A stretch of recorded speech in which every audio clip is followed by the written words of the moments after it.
A volta ás aulas é especialmente estresante para os alumnos de bacharelato. A presión por acadar unha determinada nota fai que vivan estes cursos con especial angustia. Segundo un estudo promovido pola OMS, o estrés académico disparouse nos últimos anos e afecta máis do 40% dos estudantes entre 17 e 18 anos.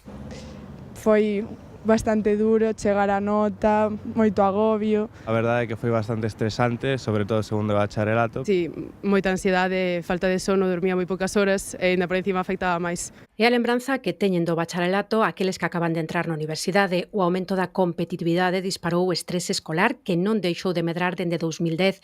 Comeza xa na ESO, pero entre os 17 e 18 anos afecta a 4 de cada 10 estudantes, especialmente as rapazas. Máis da metade acadar a nota que precisamos é un dos principais factores. Sí, estaba moi pendiente da nota, necesitaba unha nota de corte bastante alta. Choros a raudales, sí.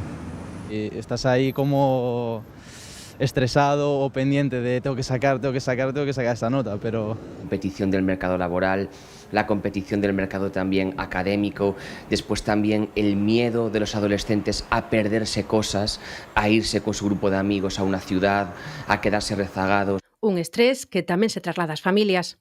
Moito peor que a min. Por que? A miña nai estaba sempre super nerviosa, esperando as miñas notas. Eu vivín eso ca miña filla, sobre todo, porque era moi exixente. Eso costoulle enfermar, chegou a enfermar. Que intenten quitar la mayor presión y la mayor carga de cara a sus hijos.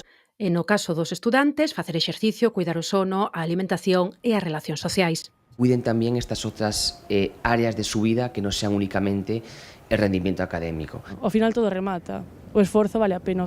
Entre eso no, siempre hay diferentes opciones.